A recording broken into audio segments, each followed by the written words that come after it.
The following is a presentation of Western Farmers Electric Cooperative. As Western Farmers celebrates their 75th Diamond Anniversary, we'll take a quick look back at some of what has happened to this point. Western Farmers Electric Cooperative has 75 years of living, working history. WFEC was organized back in 1941 when Western Oklahoma distribution cooperatives wanted to secure a power supply at rates farmers and rural industrial developers could afford. In early 1941, representatives of 9 distribution co-ops met in Oklahoma City to form a generation and transmission cooperative to be owned by those it served. By late 1941, loan funds were approved, the steam plant and transmission system were designed, and 2 7.5 megawatt turbine generators were on order. However, as the nation plunged into World War II, a stop order was placed on the loan funds, and the turbines were diverted for use in warships for the Navy. In 1942, Alfalfa Electric joined and Anadarko was chosen as the location for WFEC's headquarters while the war waged on. In 1945, Northwestern Electric Cooperative was added, and the demand for electricity at local co-ops accelerated. A dual fuel plant in Woodward would be the first generating location for Western farmers after the war ended.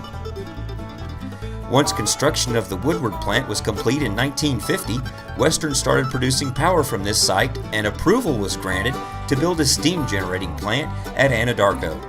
By the time the Woodward plant was energized, 9 years had elapsed from the date of organization to completing a single source of cooperative-owned generation.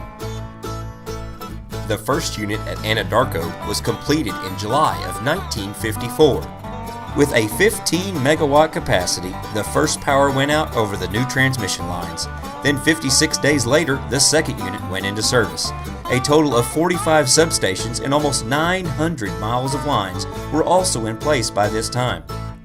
WFEC continued negotiations to purchase low-cost hydropower when available, and in 1956, the Anadarko plant had the lowest production cost per kilowatt hour of any REA-financed plant in the United States.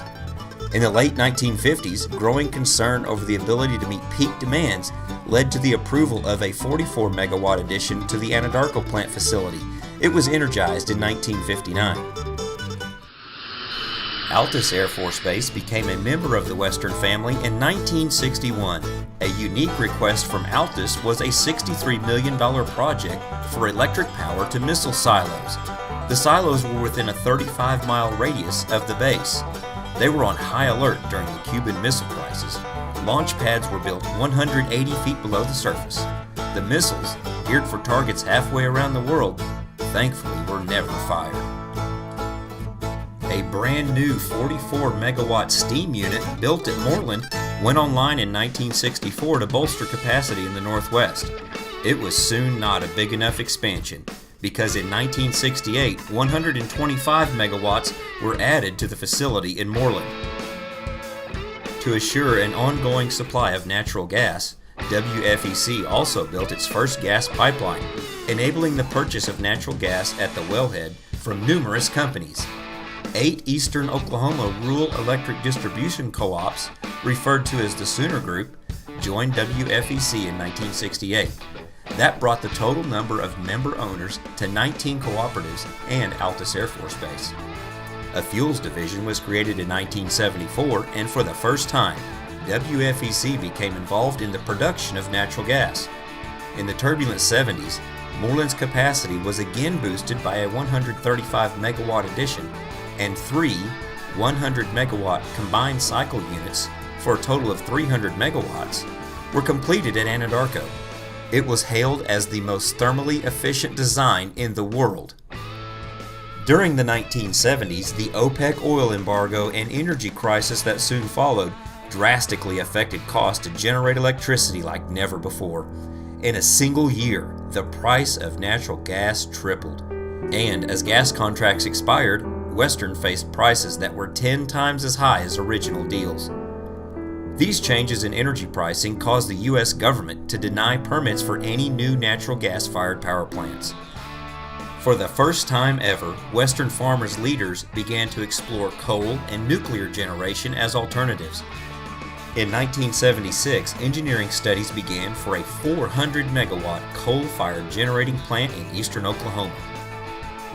After considering 51 possible sites, it was decided that the coal plant would be built near Fort Towson, east of Hugo.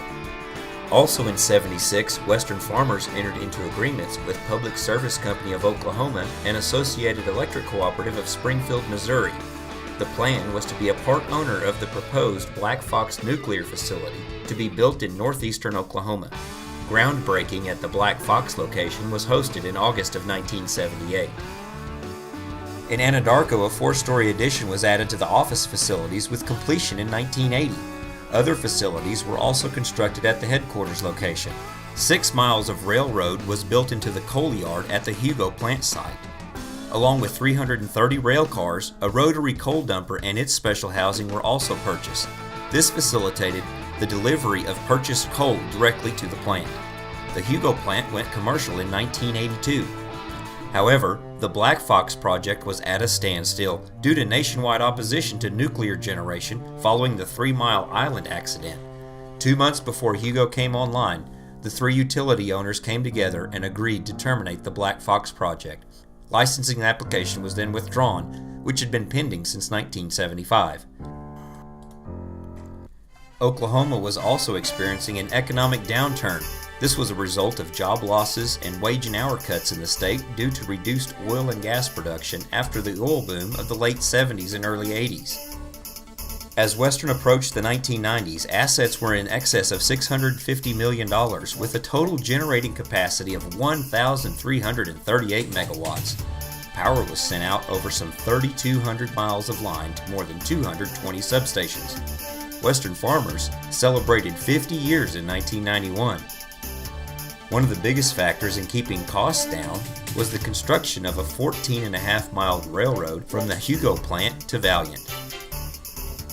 The railroad spur helped in dropping the delivered price of coal, which in turn ranked Western's cost among some of the lowest of the Southwest Power Pool members. Electric cooperatives from across the nation rallied under the Touchstone Energy branding campaign to protect the integrity of rural America's electric service. In 1998, Western Farmers became a Touchstone Energy partner. Going into the new millennium, Western Farmers had the plants in Hugo, Moreland, and Anadarko, plus purchased power. The GenCo units at Anadarko became operational in 2001. The new 90-megawatt power plant was owned by WFEC Energy Co., LLC, and a planning study showed that growth of demand was at 3%, or 35 megawatts a year. A push to increase energy efficiency was also promoted, with more than 76,000 compact fluorescent light bulbs being given to all WFEC cooperatives for distribution to their individual members. In 2003, WFEC became the first power supplier to sign a Purchase Power Agreement, or a PPA, with a wind farm developer. The Blue Canyon Wind Farm near Lawton began commercial operation in late 2003 with a nameplate capacity of 74.25 megawatts. Since then, Western has signed PPAs with other wind farms to bring the total for wind energy to a staggering 575 megawatts. In 2005, Western Farmers said goodbye to its first power generating station as the Woodward plant was retired and dismantled. The diesel units were sold, and it is quite possible that they are still producing energy in a lesser developed part of the world. The volatility of Oklahoma's weather impacted the Anadarko site, and thankfully, no one was injured by an EF2 tornado in May of 2009 as it hit around 9:30 p.m. The WFEC headquarters site suffered damage to numerous building structures, the cooling towers, vehicles, transmission and substation structures, and the power plant. In August 2009, the new Bob Orm combustion turbine units located on the Anadarko site were completed. This capacity expansion project, used primarily for peaking demand, provided an additional 145 megawatts of natural gas-fueled electricity generation. Significantly, these represent the first new generation built that is solely owned and operated by Western Farmers since the Hugo plant was completed in 1982.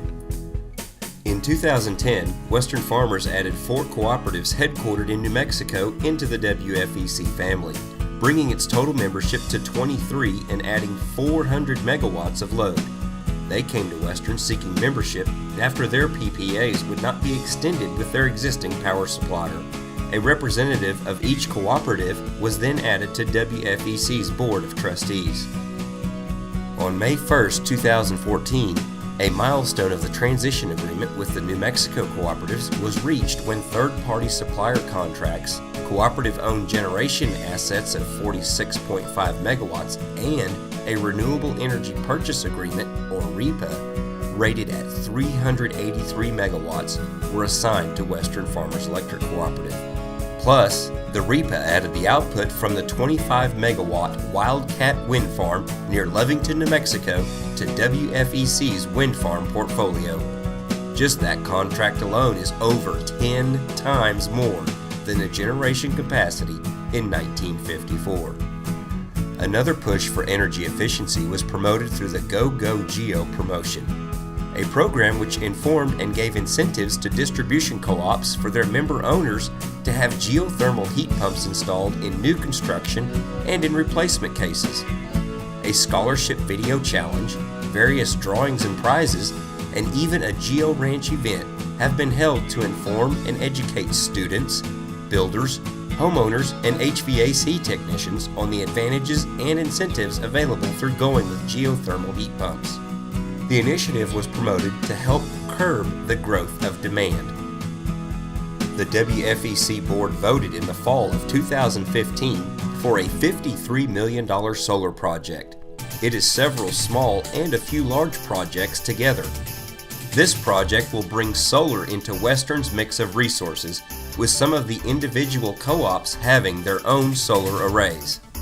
With adequate generation and transmission assets, sound financials, continued load growth, outstanding member owners, and an excellent group of employees, Western Farmers Electric Cooperative is well positioned to meet future member needs.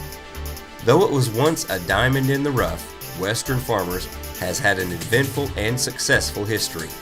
Over these last 75 years, there have been several hundred, well, even thousands of men and women who have invested their time and talents through their employment at Western Farmers to serve our member owners, who have made it what it is today.